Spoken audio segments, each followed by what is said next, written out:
Hello and welcome to the CX files for the 3rd of July 2025. My name is Mark Hillary and I'm in Sao Paulo, Brazil.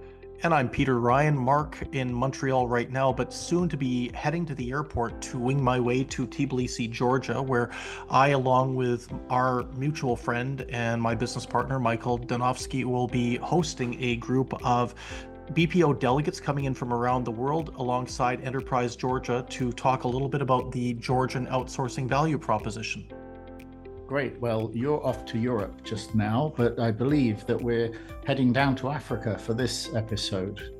Yeah, we are, Mark. We decided that, well, okay, a bit of context here. Not we decided, but this is sort of why we decided that we were going to put together this podcast today. Now, as you know, recently Ryan Strategic Advisory published our annual sounding of the buyer market, the CX Technology and Global Services Survey.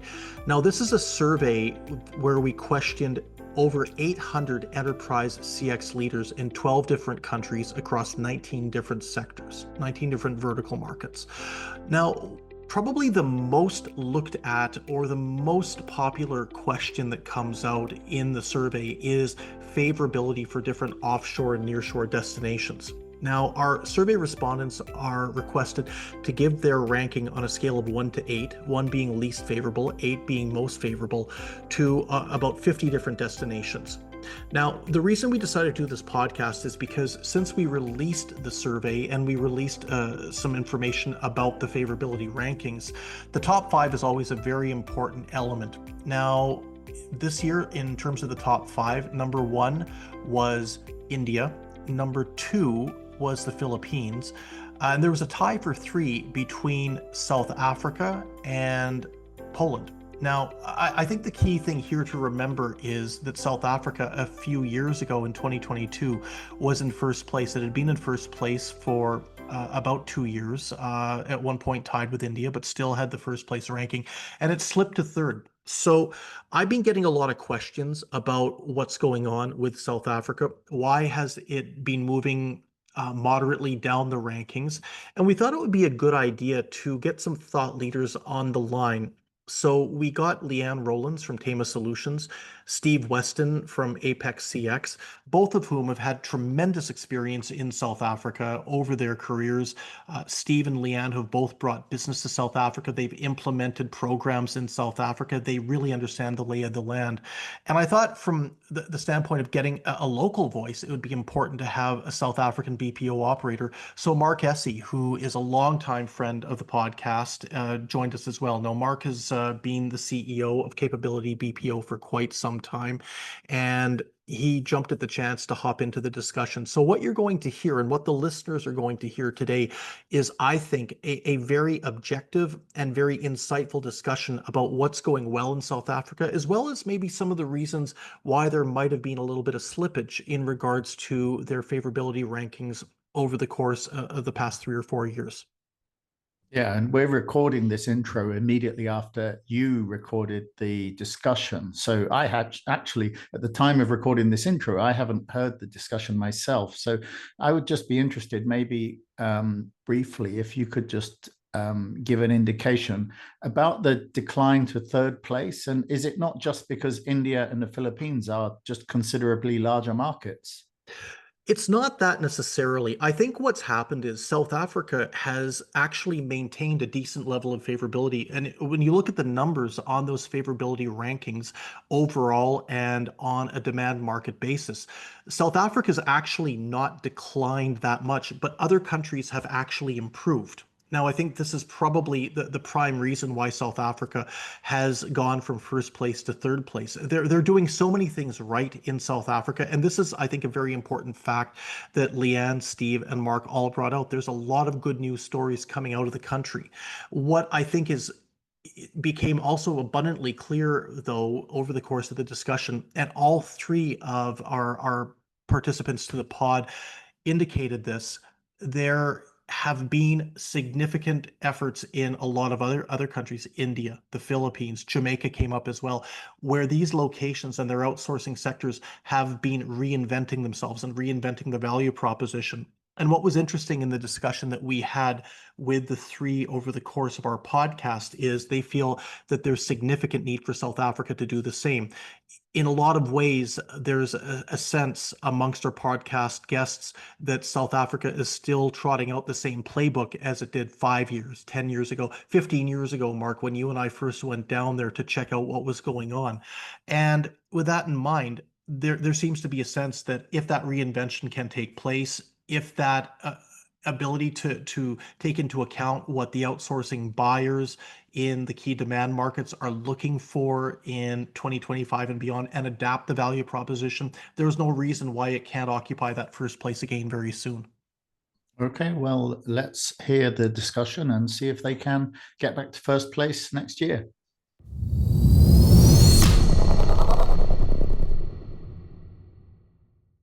It's always great to catch up with friends on the CX files. And what I thought I would do today for our episode is catch up with three multiple time guests, and I will let each of them introduce themselves, starting with Leanne Rollins. Leanne, over to you. Hi, I'm Leanne Rollins. I am the owner and principal consultant of Tamar Solutions, and we specialize in customer experience strategy, location strategy, and technology design. Fantastic. And you are coming to us from where today? I am in Liverpool, England. Wonderful, wonderful. Well, say hi to Penny Lane for us. We'll go now. We'll go now next to Steve Weston. Steve, what can you tell us about yourself and where you're based? Thanks, Peter. Again, Steve Weston. I'm a 35-year veteran in the CX and outsourcing advisory space, and the original founder of Apex CX, and we are a CX contact center, BPO, you name it, anything to do with CX, consulting and advisory firm. And I come to you from Baltimore, Maryland. Beautiful. And what people will not know is that Steve was a multiple time extra on The Wire.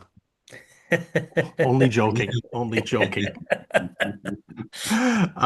Okay, fine. Last and certainly not least, the gentleman who's coming to us from probably the furthest distance is Mark Essie. Mark, over to you. Peter, great to be here. Thank you for the invitation. Mark Essie, I am the CEO and one of the shareholders of Custom Connect South Africa, previously known as Capability BPO.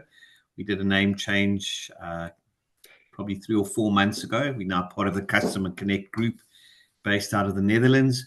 We are a BPO delivery provider based in Durban, South Africa, servicing a number of different verticals from retail to telcos. And then we also have a speciality in debt collection. Super duper.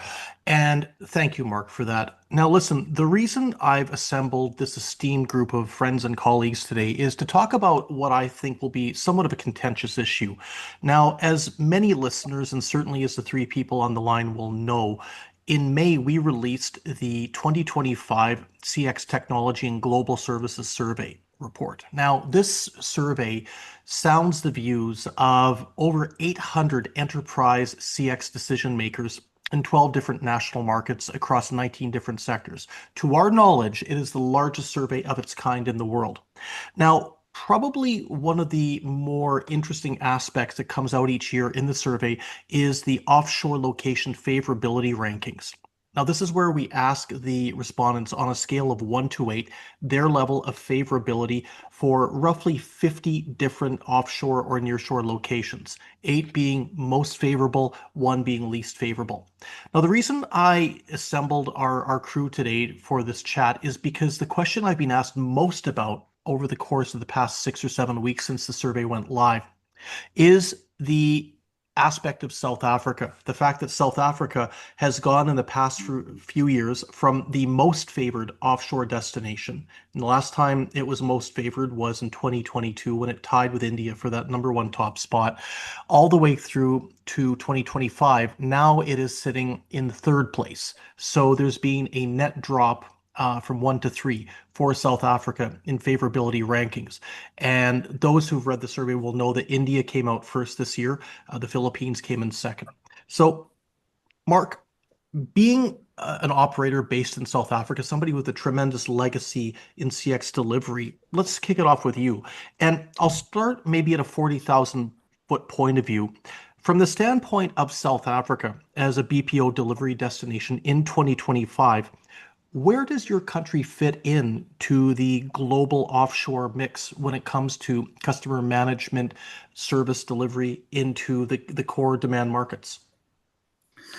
Peter, we still fit in really well. I think our core competencies and the reasons we were at number one haven't changed in terms of has something gone wrong? Have we been doing the wrong things? I think there are more players in the market. There's some newer players that have come in. And I might be jumping around a little bit, but I think we also really outshone during COVID. So 2022 was when everyone was coming out of that period, and South Africa really excelled and managed to maintain delivery while a lot of other delivery locations sort of couldn't do that. And I think that really stood us in good stead. So I don't necessarily think that the fall in ranking has got anything to do with what we've been doing wrong, rather more of a case of just the market has changed. There are a lot of players. I mean, it's very interesting that India and Philippines still rank so highly. And I think it's just people, I mean, the Philippines is still huge in terms of delivery, and so is India. So I'm not sure if I'm answering it 100%, but I don't think there's anything dramatic that has changed in South Africa. Well, I appreciate those thoughts, Mark, and we'll touch on a little bit of some of the things under the hood around South Africa and its placement in a couple of minutes. But Leanne, you told me that you have been working with various iterations of organizations doing business in South Africa, doing work from the offshore into the UK. And I think that you told me your first deployment, the first time you were down there to get something set up, was going back roughly 15 years ago. If you were to take a look at the evolution of the country then versus now, how do you compare and contrast it? Yeah, that's really interesting. So I put a big UK retailer out in Durban 15 years ago, and we were the first big retailer to go out there, and it was groundbreaking. And we discovered this amazing new talent pool that we didn't know existed. These new areas within South Africa. So Durban was new. People were starting to put stuff in Cape Town and Joburg, but Durban was new. And it was exciting, and we had all the teething problems that you have when a country is new and it's in infrastructure and everything that was going on there at the time. And South Africa has certainly evolved. It's now such a mature BPO market, and I think that works very much in its favor, but it can also work against it as well, I think, because I think there is when I look at South Africa, then I had limited choice in terms of where I was going. The offer was quite clear. The support from the government at the time was fairly straightforward. And I think now sometimes when I do look at South Africa, and I think it's turned into this mature, really big sort of behemoth of BPO capability.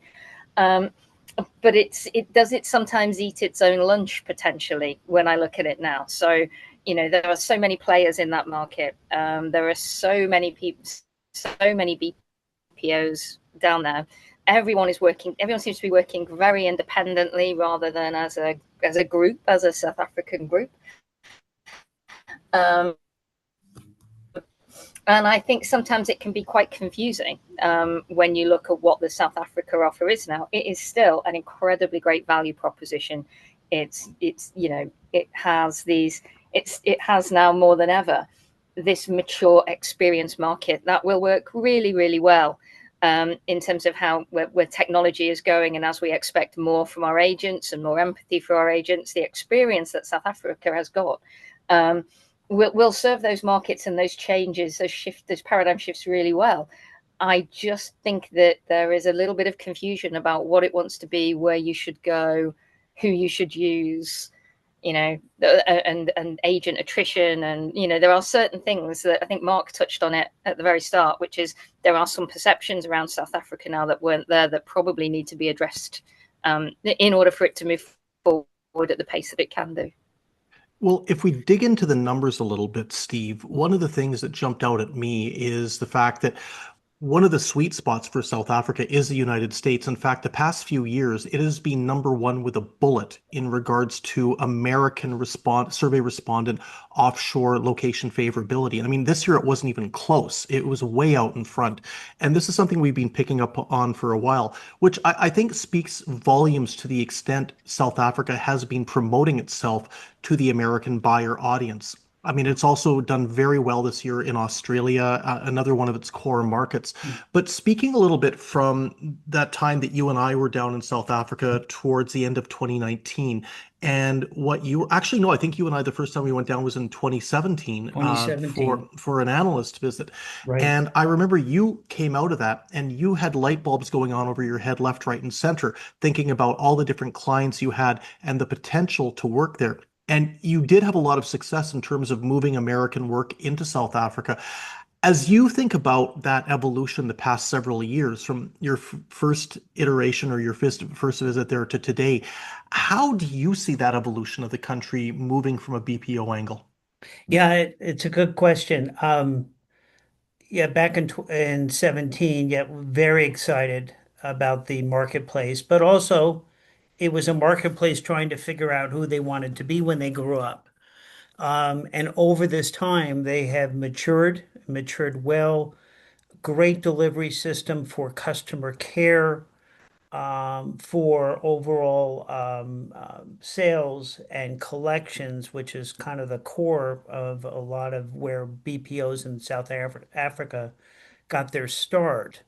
I think Mark touched upon this, and COVID was the big turning point. As you recall, a lot of issues in the Philippines, getting into work at home, and yet South Africa really proved themselves. Most companies, including Mark's, were able to get into a work at home environment within a week to 10 days without a hiccup.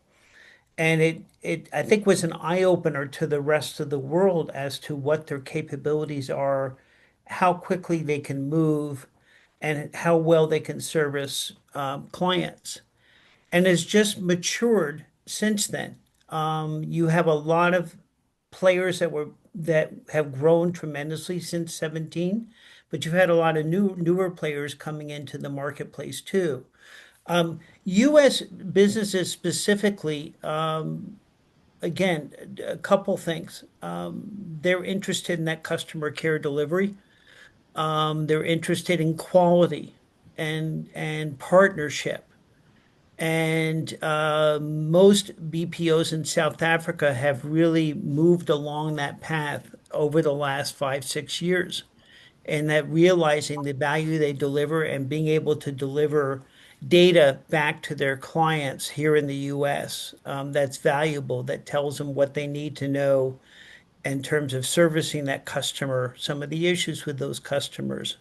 And so they've gone from being just a kind of a, just standard delivery location to a real value add.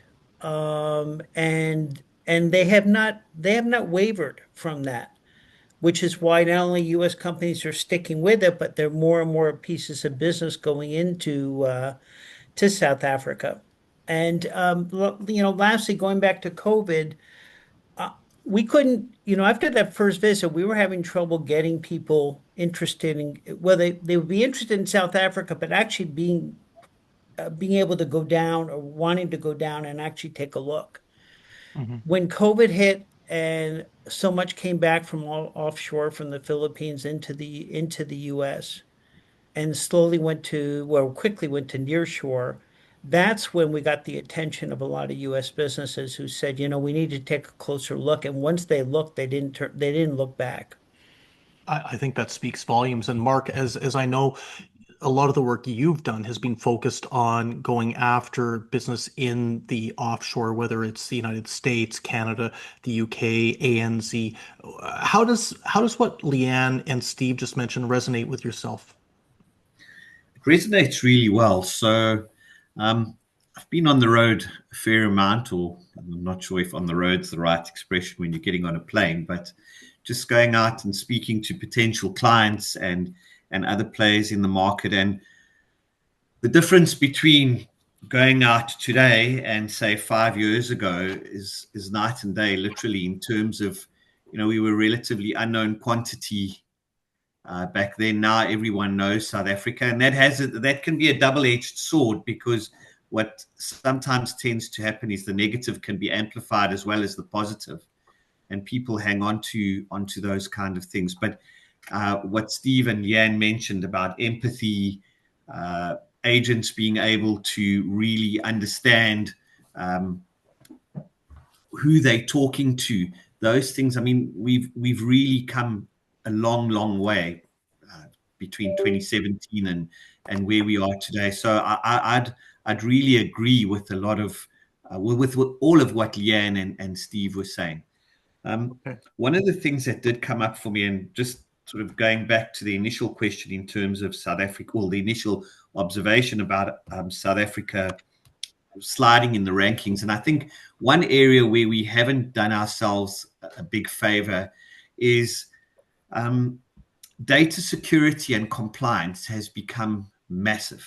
You don't, I mean, every RFP probably that I've seen recently, there is a massive section devoted to data security, compliance in the European environment, GDPR.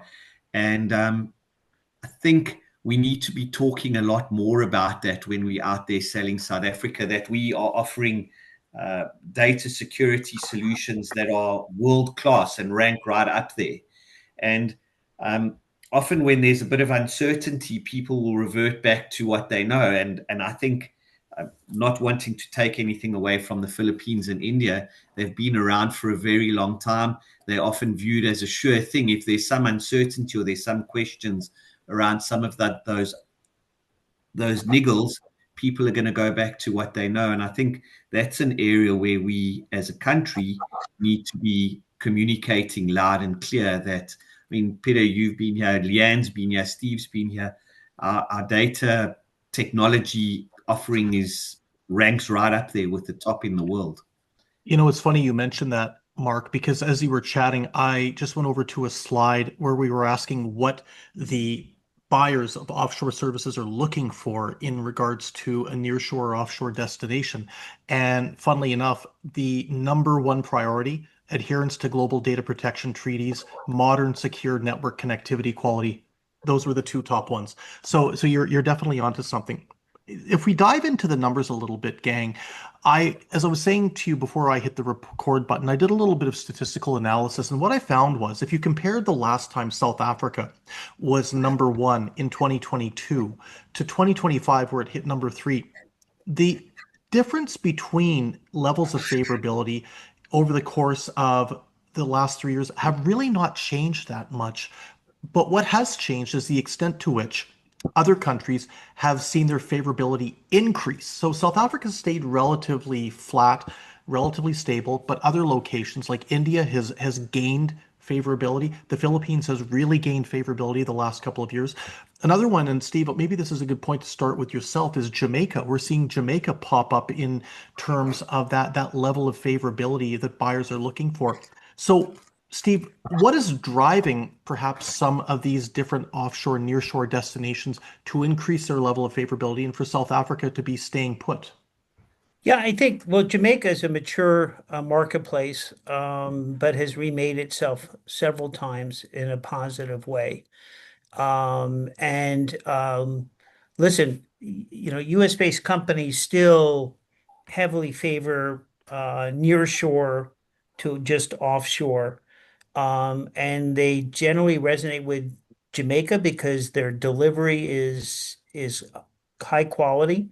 You have very mature BPOs down there, and businesses that have matured in terms of that's been placed there in the various BPOs in countries like Jamaica, and some other actually Latin American countries. But I will say, if you don't mind me diverting a little bit, as part of the favorable, the up and comers across Africa have now had businesses start to look not away from South Africa, but to supplement their business in South Africa to other African countries like Kenya, like Nigeria, who are very quickly proving themselves as a high quality, very low cost type of delivery, as pricing in South Africa tends to mature and is on the rise itself. So I think there's a lot more choices companies have to look for. And we're getting more and more requests again for not saying no South Africa, saying in addition to our presence in South Africa, where in Africa should we be as well? But that raises an interesting point, Steve, because I've always had the impression that a lot of these competing, or that's the thing, I want to take that word out, competing. I see a lot of these emerging countries as complementary to the That's South correct. African volley proposition. I don't see a similar type of work going into these locations. I see perhaps more transactional work, less value add. I see South Africa and Jamaica probably as extremely similar when it comes to that value proposition, price point, the level of complexity that you could put into each of the countries and so forth. Whereas some of the more emerging ones in Central Africa, I think still have a long way to go.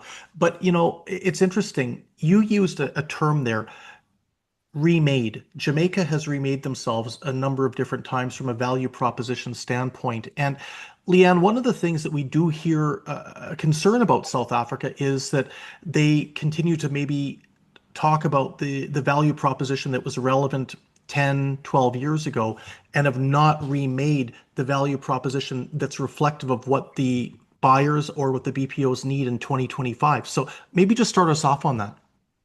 I think, do you know what? I think that's a really fair comment, because I think there's with familiarity can occasionally breed contempt, right? And I don't mean that in a way that you rest on your laurels. It's easy to do it when you're a growing business, when you're a growing economy, when you're and everything. Let's not forget, for so long, everything was so successful. The sheer volume of work that went out to South Africa was phenomenal, particularly from here in the UK. It became the answer to everybody's problem. But the solution has become very samey. And I think what we see completely to Steve's point, these aren't necessarily competitors, but they are to a point. Let's call it what it is. But they are also offering different value propositions, but they're refreshed, they're new, they are exciting. They're using phrases like, we are the Africa's Silicon Valley and the Silicon Savannah, and there'll be a silicon everything, right? But we've got these really exciting value propositions and marketing that is coming out of these countries. So when you look at the Outsource Nigeria initiative, you look to Eastern Europe and you look at Enterprise Georgia, these are government-backed organizations. Jamaica and the Caribbean are doing a brilliant job of it. The government-supported organizations doing an amazing job of marketing this particular industry within their geography. And I think almost South Africa has got into the habit of assuming that we all know what it can do and assuming that we all know how it's evolving. And the reality is we don't, because other people are shouting louder and with these refreshed propositions that actually are turning heads and making people realize that you can do other things and you can move forward. And South Africa is more than capable of doing all of this. I'm just not sure it's shouting about it in the way that it should do at the moment. I saw Mark aggressively nodding his head, Leanne, as you were speaking. And Mark, I want to to use a wine analogy, to take the cork out of the bottle and just let it rip. Yeah. So I've also got to remember that this is a podcast, so no one can see my head bouncing up and down. But I couldn't agree with what Leanne and Steve have said more. You know what they say about assumptions, and I think that's often the case. We need to be out there talking. I mentioned earlier data security and compliance. We need to be out there because everyone's talking about it. I just don't think we're talking about it loud enough. And South Africans are not complacent by nature, but inevitably a bit of complacency can kick in. And we need to be talking about what we're doing. With maturity comes skill at handling more complexity. And those are the things that we need to be talking about. I think often we all fixated, and we spoke about it when we were in Munich. There was a lot of talk around that, this fixation with bums in seats. And I don't think that's what it's all about anymore. It's about the tech stack. How do we integrate? How do we complement our clients' value proposition? How do we take things off their plate, so to speak, and handle them in different ways? And those are the things I definitely feel that we as a country need to be having more conversations with potential buyers and geographies about, really spelling it out. And being out there and properly understanding what is it that the clients are looking for. We don't know what we don't know, and we need to find out what is it that we're missing. And again, reinventing that. When you were talking about Jamaica and how they've reinvented themselves, I think there is an element of that needs to happen. And I know that as a country and as an organizational body, we are looking at how we refresh the South African value proposition. And again, it's just about getting out there, talking about it, and making people aware of it.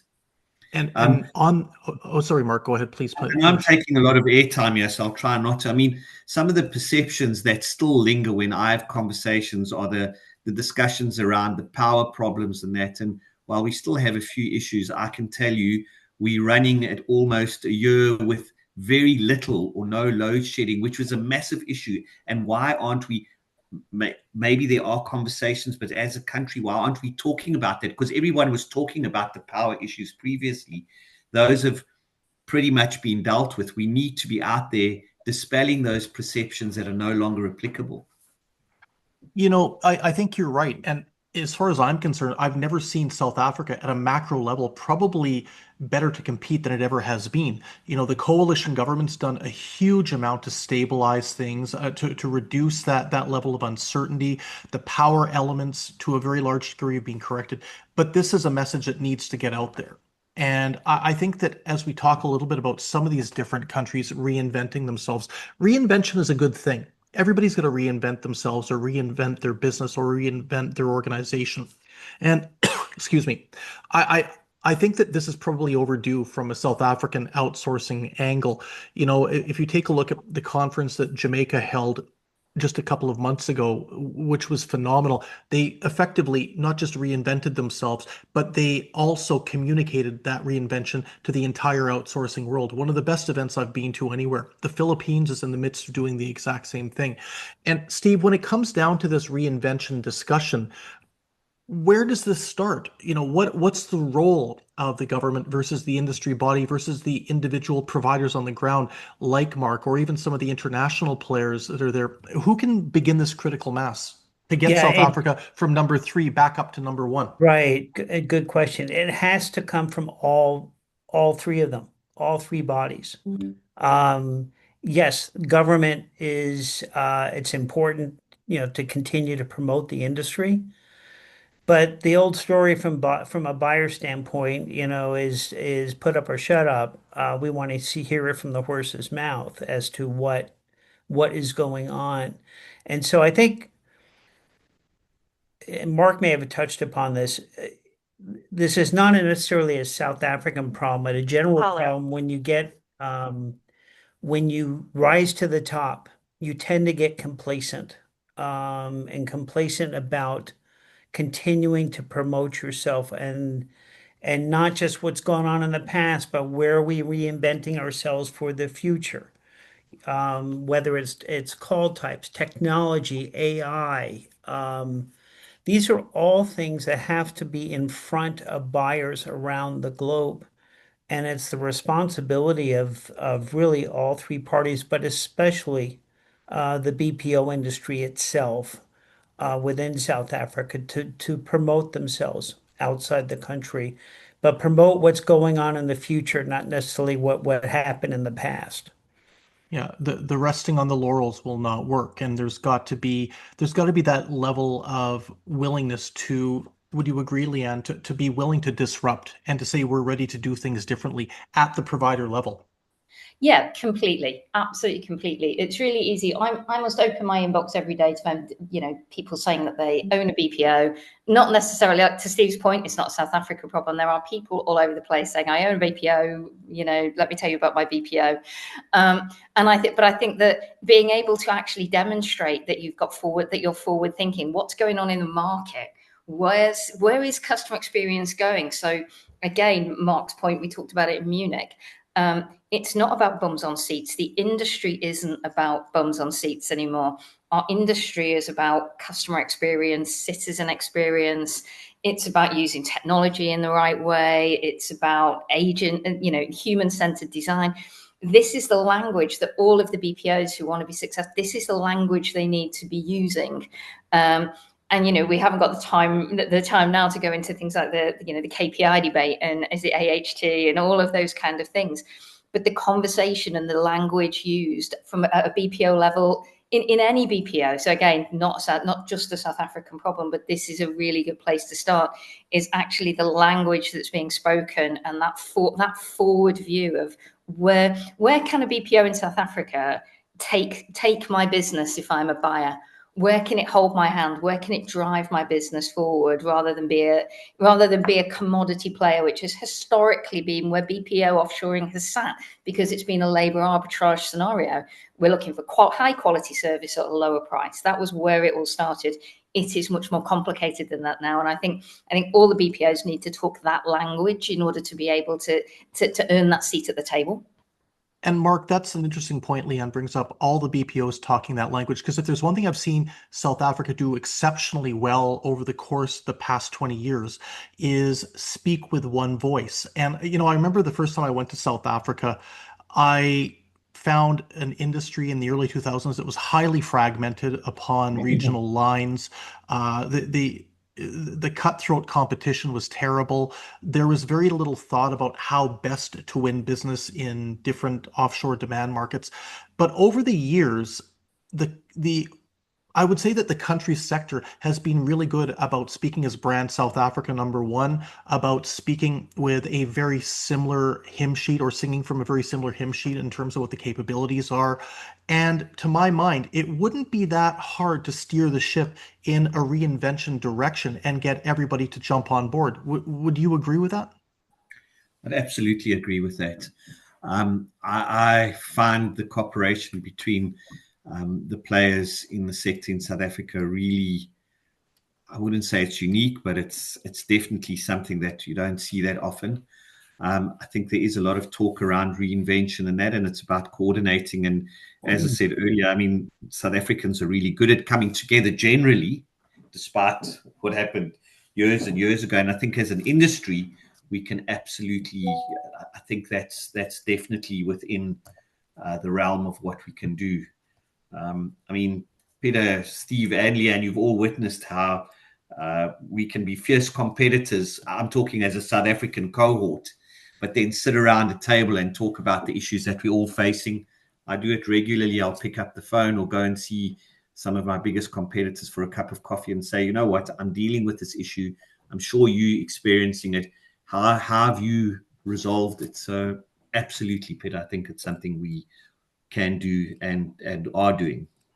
That's wonderful. And that will be the last word of today's discussion. Thank you very much, Leanne, Steve, Mark, for your time. This has been, I think, exceptionally enlightening for me as an analyst, and to get the insights from yourselves, all of whom have a great amount of legacy in the South African space. I'm optimistic. I think that South Africa's best days are ahead of it. I think there's a huge opportunity for the country to continue to maintain that reputation of quality, of fantastic delivery to all sorts of different end users in different parts of the world. Number 3 in 2025 does not mean number 3 in 2026. I would not be surprised to see South Africa move up the rankings, provided all the right steps are made, some of the steps we've discussed today, and perhaps even other ones. But for the meantime, great to catch up with all of you, and I hope to connect again very soon. Thanks, Peter. Thanks, Peter.